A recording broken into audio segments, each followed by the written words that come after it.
Olá pessoal, muito bom dia. Espero que todos tenham passado uma semana maravilhosa. A gente finalmente está chegando ao final do nosso estudo acerca de parábolas do ministério de Jesus e a gente vai estar entrando hoje no tema parábolas ditas por Jesus acerca do juízo final, ok? Para isso a gente vai estar iniciando com duas parábolas que são muito idênticas, o tema é o mesmo, por isso a gente vai estar lendo estes textos juntos. A gente não vai estar separando como a gente fez até aqui, porque os textos são de um único assunto, um único tema, ok? A gente vai estar lendo primeiro sobre a parábola dos dois filhos e depois da parábola dos trabalhadores cruéis na vinha. Abra a Bíblia de vocês lá no livro de Mateus, capítulo 21, a partir do verso 28. Diz assim: O que acham? Havia um homem que tinha 2 filhos. Chegando ao primeiro, disse: Filho, vá trabalhar hoje na vinha. E este respondeu: Não quero. Mas depois mudou de ideia e foi. O pai chegou ao outro filho e disse a mesma coisa. Ele respondeu: Sim, senhor, mas não foi. Qual dos dois fez a vontade do pai? O primeiro, responderam eles. Disse-lhe Jesus: Digo-lhes a verdade. Os publicanos e as prostitutas estão entrando antes de vocês no reino de Deus. Porque João veio para lhes mostrar o caminho da justiça, e vocês não creram nele, mas os publicanos e as prostitutas creram. E mesmo depois de verem isso, vocês não se arrependeram, nem creram nele. Agora, a partir do verso 33, Jesus entra na outra parábola. E reparem a ênfase que ele dá. Ouçam outra parábola, diz ele. Havia um proprietário de terras que plantou uma vinha, colocou uma cerca ao redor dela, cavou um tanque para prensar as uvas e construiu uma torre. Depois arrendou a vinha a alguns lavradores e foi fazer uma viagem. Aproximando-se a época da colheita, enviou seus servos aos lavradores para receber os frutos que lhe pertenciam. Os lavradores agarraram seus servos, a um espancaram, a outro mataram e apedrejaram o terceiro. Então enviou-lhes outros servos em maior número, e os lavradores os trataram da mesma forma. Por último, enviou-lhes seu filho, dizendo: A meu filho respeitarão. Mas quando os lavradores viram o filho, disseram uns aos outros: Este é o herdeiro, venham, vamos matá-lo e tomar a sua herança. Assim eles o agarraram, lançaram-no para fora da vinha e o mataram. Portanto, quando vier o dono da vinha, o que fará aqueles lavradores? Responderam eles: Matará de modo horrível esses perversos e arrendará a vinha a outros lavradores, que lhe deem a sua parte no tempo da colheita. Jesus lhes disse: Vocês nunca leram nas Escrituras? A pedra que os construtores rejeitaram tornou-se a pedra angular? Isso vem do Senhor e é algo maravilhoso para nós. Portanto, eu lhes digo que o reino de Deus será tirado de vocês e será dado a um povo que dê os frutos do reino. Aquele que cair sobre esta pedra será despedaçado, e aquele sobre quem ela cair será reduzido a pó. Quando os chefes dos sacerdotes e os fariseus ouviram as parábolas de Jesus, compreenderam que ele falava a respeito deles e procuravam um meio de prendê-lo, mas tinham medo das multidões, pois elas o consideravam profeta. Como eu disse anteriormente, essas duas parábolas elas estão agrupadas porque elas fazem parte, estão ligadas ao mesmo tema. Elas, inclusive, são baseadas no famoso Cântico do Vinhateiro, citado por Isaías, lá no capítulo 5, a partir do verso 1 até o verso 7.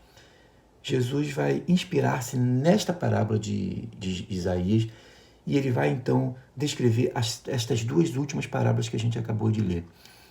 Lá, Isaías tratava sobre a queda de Jerusalém, que ocorreria logo depois por Nabucodonosor, quando ele invade Jerusalém, em 2 momentos, a gente já falou sobre isso aqui, né? O que Jesus vai falar acerca desta parábola tem muito a ver porque ele vai estar tratando também acerca da destruição de Jerusalém que vai ocorrer no ano 70 da era cristã.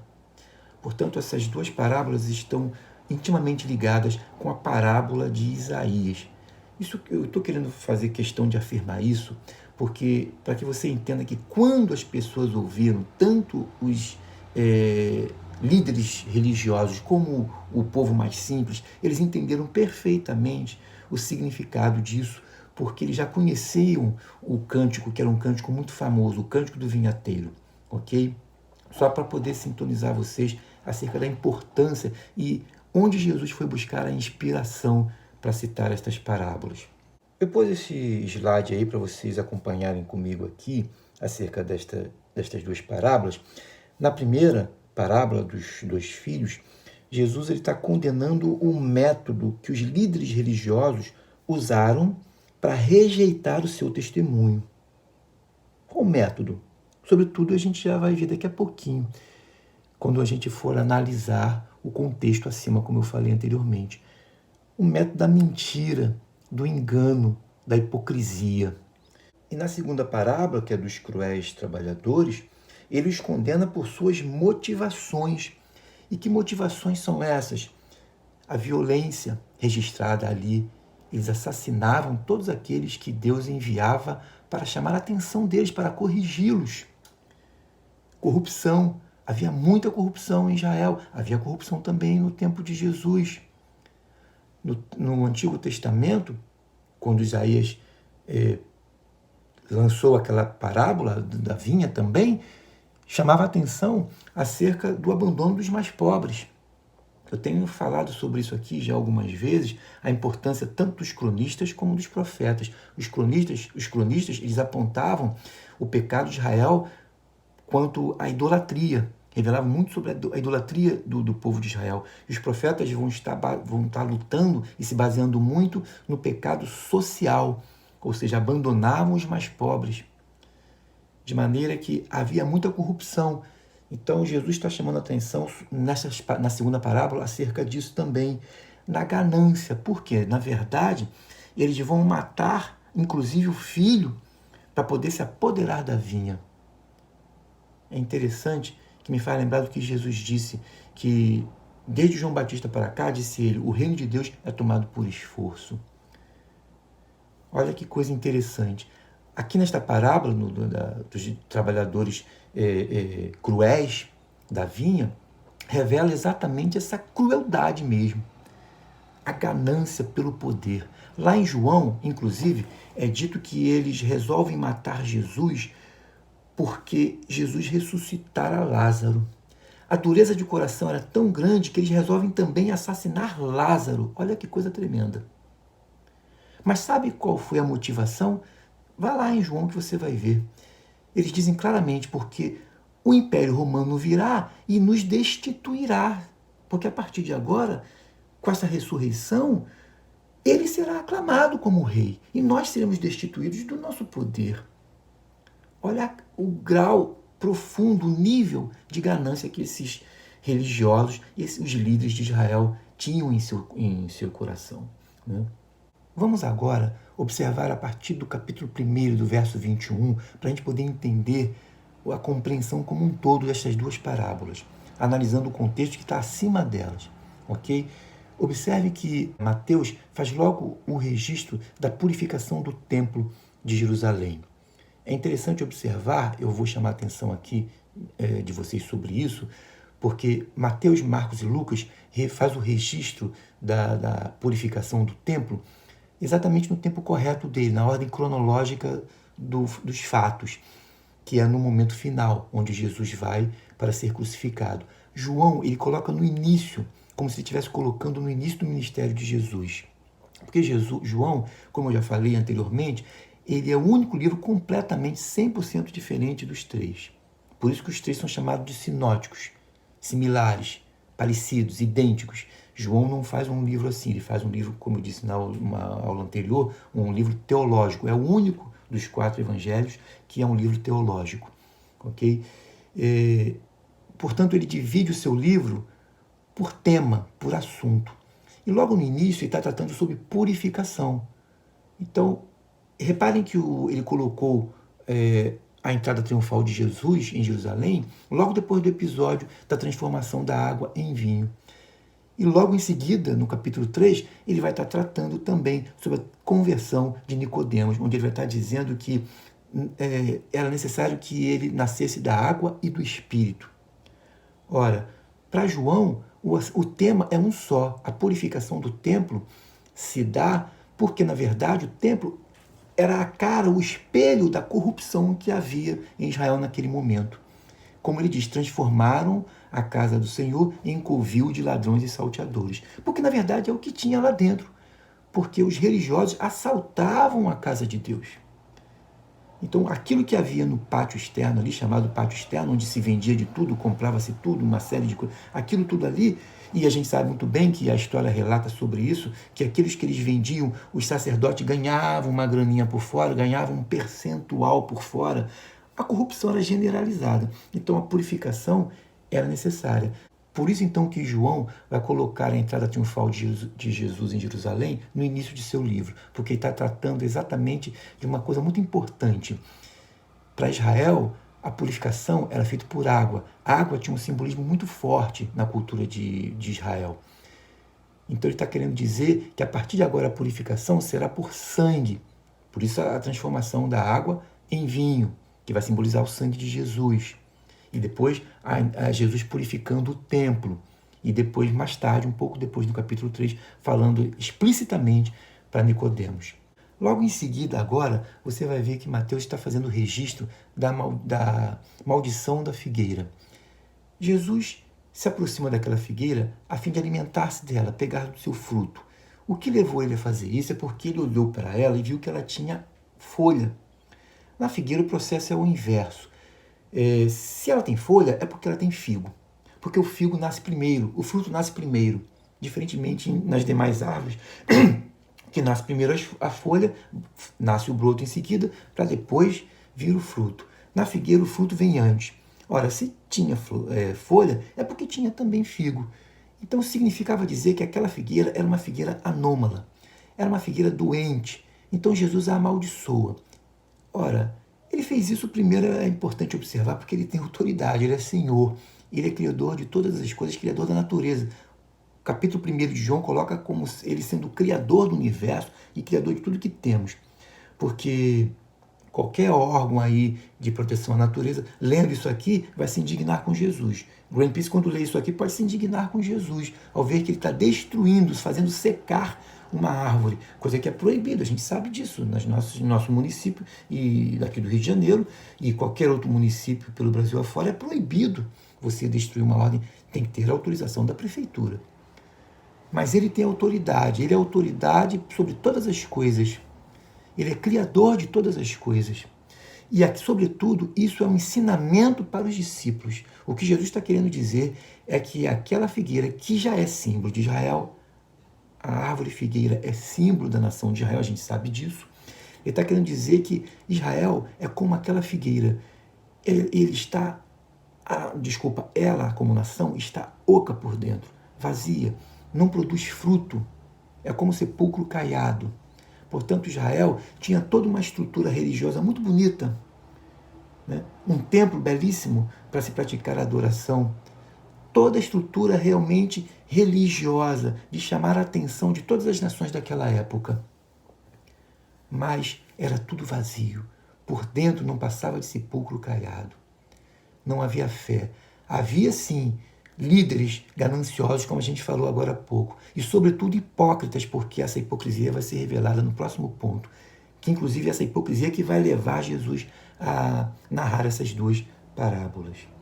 Então, é importante você observar na maldição da figueira exatamente esta mensagem. Jesus está amaldiçoando para ensinar para os discípulos, para mostrar para os discípulos que aquilo simbolizava a religiosidade do povo de Israel, e não só a religiosidade, mas toda a sociedade de Israel. Partindo para o próximo ponto, observe agora acerca da hipocrisia destes religiosos. A partir do verso 23, eles vão negar a autoridade de Jesus. Tendo Jesus chegado ao templo, estando já ensinando, acercaram-se dele os principais sacerdotes e os anciãos do povo, perguntando: com que autoridade fazem estas coisas? E quem te deu essa autoridade? Com isso estão questionando a autoridade de Jesus. E não só questionando, estão negando, porque eles se rogavam de que somente eles fossem a autoridade de Israel. Eles se achavam essa autoridade máxima. Então, com que autoridades fazia isto? Lembram que lá em Marcos é registrado também que os escribas afirmam que o que Jesus fazia, negando a autoridade dele, vinha de demônios, lembram disso? Que ele fazia aqueles sinais, aquelas obras, por Belzebu, príncipe dos demônios. Então, esses religiosos sempre negaram a autoridade de Jesus. Lá, Marcos relata isso claramente, muito claramente. Cito até o nome do demônio, Belzebu. Aqui eles de novo estão tentando fazer isso. Exatamente este questionamento dos religiosos é que vai motivar Jesus a citar as duas parábolas que nós lemos agora há pouco. E reparem que estes, quando diz aqui, os principais sacerdotes e anciãos do povo, essas pessoas são exatamente aquele filho, simboliza aquele filho que disse que iria, quando o pai falou, filho, vai hoje trabalhar na vinha. Ele respondeu, sim, senhor, porém não foi.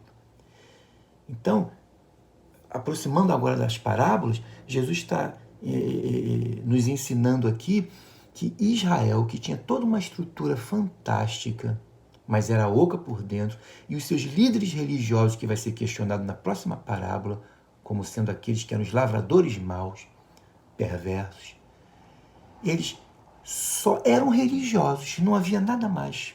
Esses indivíduos aqui são os mesmos que vão dizer que sim. Disseram sim, mas não fizeram a vontade de Deus. O sim é para o cumprimento do desejo deles. O sim é para a satisfação e ego deles. Eles achavam que toda aquela estrutura religiosa que eles faziam, que eles cumpriam diariamente no templo, aquilo estava agradando ao Senhor. Absolutamente. Jesus, inclusive, já advertiu os discípulos acerca da doutrina que esses caras ensinavam. Jesus advertiu eles, admoestando os discípulos para que eles tomassem cuidado acerca do que eles ensinavam. Lembram que quando ele fala sobre o fermento dos fariseus? Acautelai-vos, disse ele, do fermento dos fariseus, que era a doutrina que esses caras ensinavam. Porque tudo aquilo que eles ensinavam, eles exigiam do povo, mas diz Jesus que eles não moviam uma palhinha, um dedinho para fazer aquilo que eles mesmos ensinavam. Ora, meu irmão, isso me chama muito a atenção. Deus requer uma vida de religiosidade para nós? A sua ida à igreja tem trazido algum significado para a tua vida? Tem redundado em algo de transformação para você? Aquilo que você faz no reino, o trabalho que você desempenha no reino de Deus, você faz questão de fazer o melhor possível, claro, mas é para Deus ou para outros verem? Isso é uma linha muito tênue, porque a vaidade é uma coisa inerente ao homem. A gente bem que gosta de fazer também para que outros vejam. Muitas vezes a gente gosta de elogios. Tome cuidado com elogios. De maneira que a gente tem que tomar muito cuidado. Quando eu leio isso aqui, me chama muita atenção sobre isso. Religioso ou cristão? O religioso, ele vai ser sempre aplaudido pelas multidões. Aquele que exerce a fé com simplicidade e piedade, dificilmente será ovacionado e receberá palmas sobre isso. E é exatamente isso que tem que acontecer. Não tem. Porque ele não quer atrair para si a glória. Por isso a alusão de Jesus quando diz que nós somos sal para salgar o mundo. Porque o sal, para fazer o efeito de sal, para que de fato ele salgue, ele tem que morrer como sal. Ele tem que deixar de existir. Você põe o sal, ele simplesmente some, desaparece. Isso tem um significado muito forte para mim. Significa dizer que a glória é de Deus. Você faz o que tem que fazer, trabalha na obra de Deus, abençoa pessoas, mas na hora de receber o agradecimento, não é você que recebe, é Deus. Por isso que você é sal. Porque, na verdade, você não recebe a glória. O sal morre, para ser sal, é necessário que ele morra. De maneira que a glória é de Deus. Assim como também quando você é luz. A luz ela fica distante, ela clareia longe. As pessoas apenas se beneficiam da luz. Por isso que você é luz que ilumina o mundo. Esses religiosos aqui não. Eles queriam e requeriam para si a glória deste mundo.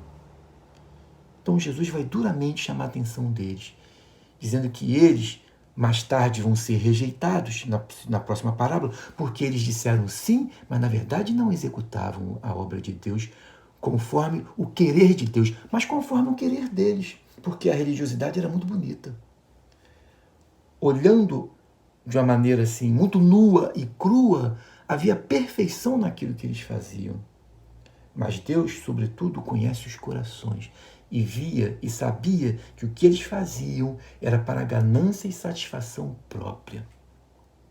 Dito isso, a gente entende claramente por que Jesus classificou o filho que disse sim como sendo estes fariseus aqui, estes religiosos.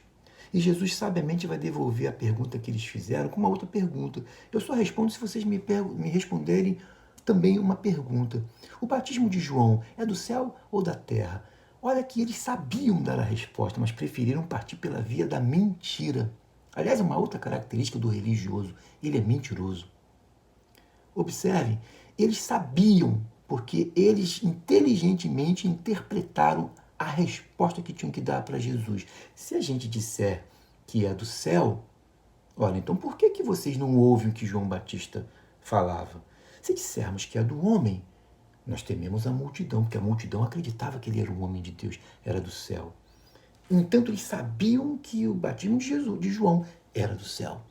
Ora, se era do céu, era verdadeiro. Então por que não creem em Jesus? Porque João testificava de Jesus. É exatamente a isso que Jesus quer chegar. Se vocês não crerem em João Batista, que era do céu, quem está em pecado são vocês. Porque negando o batismo de João, que era do céu, eles estavam revelando o pecado deles. Porque João pregava e testemunhava acerca de Jesus como o Messias, porque João identificou claramente sendo Jesus o Messias. Ele identifica claramente, eis aí o Cordeiro de Deus que tira o pecado do mundo. Agora, analisando o filho que diz não vou, mas ele acaba indo, o mais interessante é que Jesus vai dizer que estas pessoas são exatamente aquelas que a nação de Israel, a sociedade hipócrita, desprezava. Olha só quem era? Publicanos e meretrizes. Eram estes, para Jesus, aqueles que disseram não no início, mas eram os desprezados pela nação. E, na verdade, são os desprezados pela sociedade. Não é verdade? Eu tenho uma frase que eu não esqueci mais, que o Caio Fábio, vou citar aqui de novo a figura de Caio Fábio, é muito interessante a frase que ele cita acerca deste outro grupo que diz não, mas ele vai. Ele acaba dizendo o seguinte: é mais honesto viver com sinceridade na esquina do que viver como uma meretriz do santuário. E era exatamente isso que Jesus estava querendo dizer. Porque eles eram hipócritas, eles eram mentirosos. Havia mais verdade nas meretrizes e nos publicanos do que nesses religiosos. Na verdade, ambos os filhos, tanto que disse sim quanto que disse não, encontravam-se numa posição muito insegura, falsos e ao mesmo tempo inseguros. Eles eram opostos quanto ao caráter deles. Eles também eram diferentes nos pensamentos e nas palavras, mas as suas respostas diferentes, meus irmãos, apenas demonstravam diferentes pecados. O primeiro, ele era covarde e falso, aquele que disse sim, mas não foi. Mas o outro era ousado e culpado de rebelião. Ele tinha essa consciência, tinha essa convicção própria de que ele era pecador.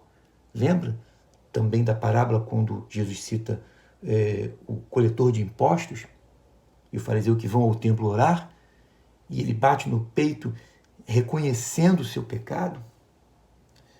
Portanto, ele tinha consciência de culpa e da sua rebelião contra Deus. Dando sequência aqui, caminhando agora para a próxima parábola, a gente vai ver que Jesus inicia uma próxima parábola chamando a atenção. E eu falei isso quando eu li. Ele chama a atenção, atentai noutra parábola, ou observai a outra parábola. Eu tenho outra parábola para falar para vocês. Parece que agora ele não quer parar, porque ele fora provocado por eles, onde eles negaram a autoridade dele. Agora ele está a fim de mostrar que a autoridade deles terá um fim. Assim como Isaías revelou lá, em Isaías capítulo 5, sobre a queda e destruição de Jerusalém, que se deu através do domínio de Nabucodonosor, agora Jesus vai ser explícito nesta parábola aqui também, lançando mão da parábola de Isaías, tendo como referência a parábola de Isaías, ele vai agora, inspirado em Isaías, lançar para estes religiosos o fim deles e a destruição deles. Porque eles provocaram Jesus, mais uma vez eu volto a dizer, provocaram Jesus, negando a autoridade deles. Portanto, agora é a vez de Jesus. E ele vai citar aqui, havia um homem dono de casa que plantou uma vinha. Ora, o Senhor fez todo o cuidado com Israel. A vinha, ela era cuidada. Deus deu a ela, aqui prefigurado como um lagar, um local, um grande caldeirão para poder prensar a uva, escorrer o vinho. Inclusive, aqui ele pôs uma torre, como torre de vigia, porque os soldados deveriam proteger a uva quando madura, a fim de que impedisse que ladrões a saqueassem. Ou seja, Deus cuidou de Israel. Deus tirou de Israel do Egito, quando ele ainda era menino, diz lá em Oséias, e transportou para uma terra que manava leite e mel, ou seja, uma terra boa, e protegeu. Isso aqui é sinônimo de proteção e provisão. Deus daria a eles tudo que eles precisassem. Inclusive falou para eles que eles habitariam em casas que eles não edificaram, porque eles, na verdade, estariam conquistando casas dos moradores que ali já habitavam. Deus daria poder para eles dominarem toda aquela região. E assim Deus fez. Deus cumpriu a sua promessa e protegeu Israel durante todo o momento em que ele, de fato, o pacto estava sendo executado e havia validade. Quando Israel quebrou o pacto, isso foi revelado lá em Zacarias, Zacarias revela claramente a quebra do pacto, Nabucodonosor então vai destruir tudo. Agora a nação foi refeita. E neste exato momento está se repetindo a história que ocorreu anterior ao exílio de Nabucodonosor para a Babilônia. Agora Jesus está dizendo que a nação será de novo destruída, e isso vai ocorrer no ano 70 da era cristã, sob o domínio de Tito, governador Tito. Eu quero chamar a sua atenção, que olha o cuidado que o Senhor teve. A videira, ela é Israel. A vinha é Israel. O dono pode ser Deus, ou também a própria lei que Deus colocou ali em Israel. Por isso Israel ele foi separado dos demais povos. Por quê? Em virtude da sua missão especial. Deus separa Israel por causa da missão que ele deu a Israel, e para ajudá-lo quanto a isso, ele deu leis, a fim de que através da lei a justiça de Deus fosse feita na terra. E para isso ele escolheu Israel. Israel seria aquele que executaria a lei de Deus para abençoar os povos da terra. A torre, ela era necessária, como eu falei agora há pouco. A torre proveria proteção, vigia. O Senhor é o grande vigia de Israel. E os lavradores, na verdade, eram os chefes e os príncipes de Israel. Mas foram eles que foram maus. Eles foram perversos. Porque Deus enviou os servos. Sabe quem eram os servos? Eram os profetas. Deus enviou os profetas e esses lavradores mataram e assassinaram os profetas do Senhor. Por fim, vão assassinar o Filho do Senhor. Agora, olhem como isto se encerra. O verso 43, portanto vos digo que o reino de Deus vos será tirado e será entregue a um povo que lhe produza os respectivos frutos. Ou seja, na verdade, aqui a transferência que seria feito do reino de Israel para a igreja, que é o gentio. Agora, a igreja, ela recebe aquilo que havia de benefício para Israel, todo o cuidado e proteção e carinho, agora é sobre a igreja. Por isso que Pedro vai dizer que nós somos nação santa, raça eleita. Ele vai fazer alusão a isso. Que agora a igreja é a nação escolhida do Senhor. Mas eles entenderam perfeitamente. Olha o que diz o verso 45. Os principais sacerdotes e os fariseus, ouvindo estas parábolas, entenderam que era a respeito deles que Jesus falava. E por saber que agora o reino seria tirado deles e dado às meretrizes, que são os gentios, olha o que eles vão dizer. E quando buscassem prender, e conquanto buscassem prendê-lo, temeram as multidões, porque estes consideravam Jesus como profeta. Observem isso. Isso me chama a atenção, para que a igreja também abra os seus olhos e ponha sua barba de molho. Porque aquilo que aconteceu com Israel pode acontecer com a igreja, e digo mais, já está acontecendo.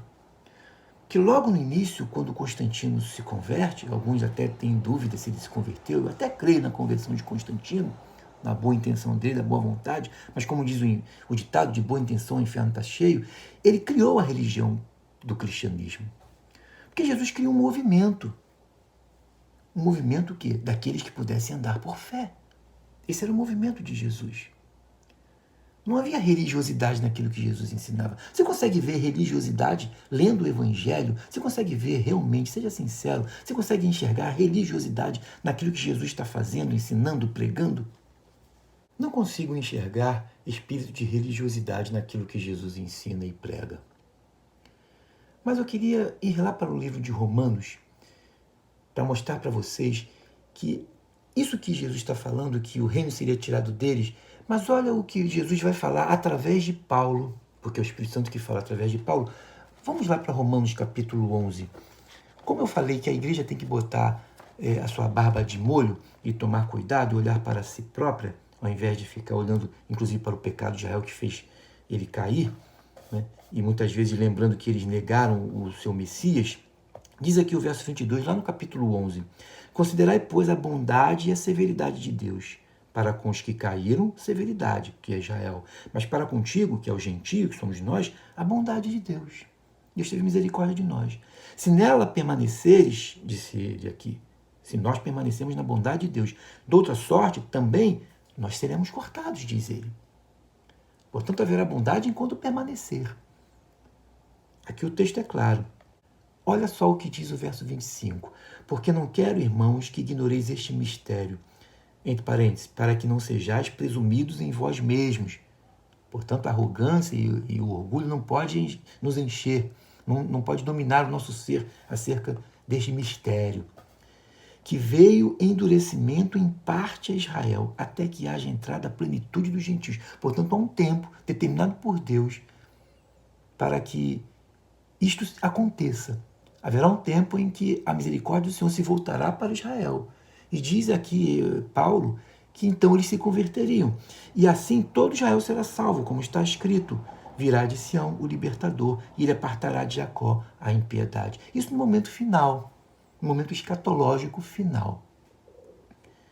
Esta é a minha aliança com eles, quando eu tirar os seus pecados. Haverá um momento em que Deus de fato se voltará para Israel e então tratará do pecado deles também. Limpará Israel de seus pecados. Isso em Jesus, não existe sem Jesus. Existe um movimento aí que anda pregando que a graça se encerraria e a lei voltaria a ter o seu nível de importância. Isso é mentiroso. É condenar Jesus de novo na cruz. Fazer com que a lei volte é fazer com que Cristo volte para a cruz. Não creio nisso. Okay? A graça não se encerrará jamais. Quanto ao Evangelho, são eles inimigos por vossa causa. Portanto, Deus estabeleceu que eles não aceitam o Messias para que eu e você pudéssemos aceitar. Porque se eles aceitassem o Messias, a história toda seria diferente. Então, como o Messias veio para a humanidade, não para Israel, muito embora João coloque veio para os seus, mas os seus não o receberam, aqui Paulo está dizendo por que os seus não o receberam. Foi pela vontade de Deus. Foi pelo endurecimento. O que Paulo está dizendo é que Deus endureceu o coração de Israel a fim de que o evangelho fosse passado para nós. É muito claro isso. Mas esse endurecimento, diz ele, veio em parte. Até que haja entrada, ele diz aqui, a plenitude dos gentios.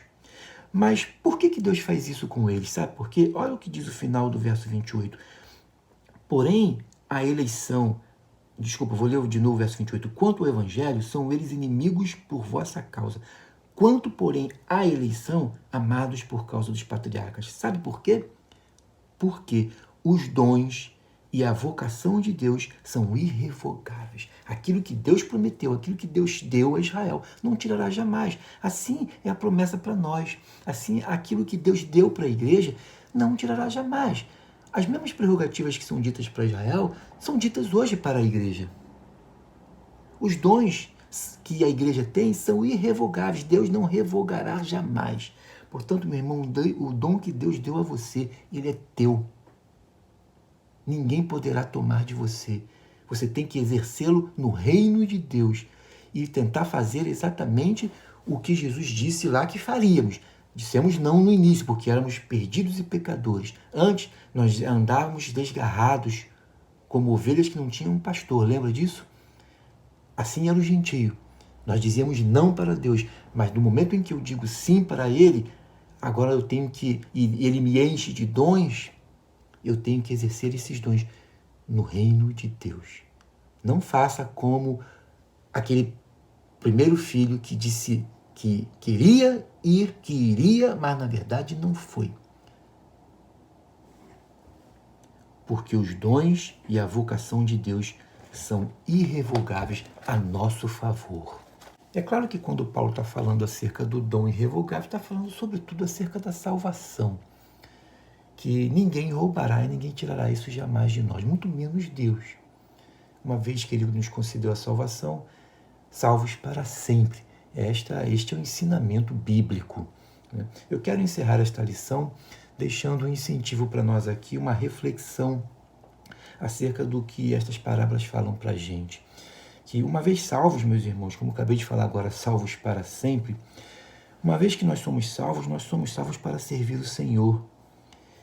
E a vinha apresentada na palavra do Senhor, tanto em Isaías, quanto aqui por Jesus, é a grande esfera da nossa atuação, é onde nós atuamos como membros do reino de Deus.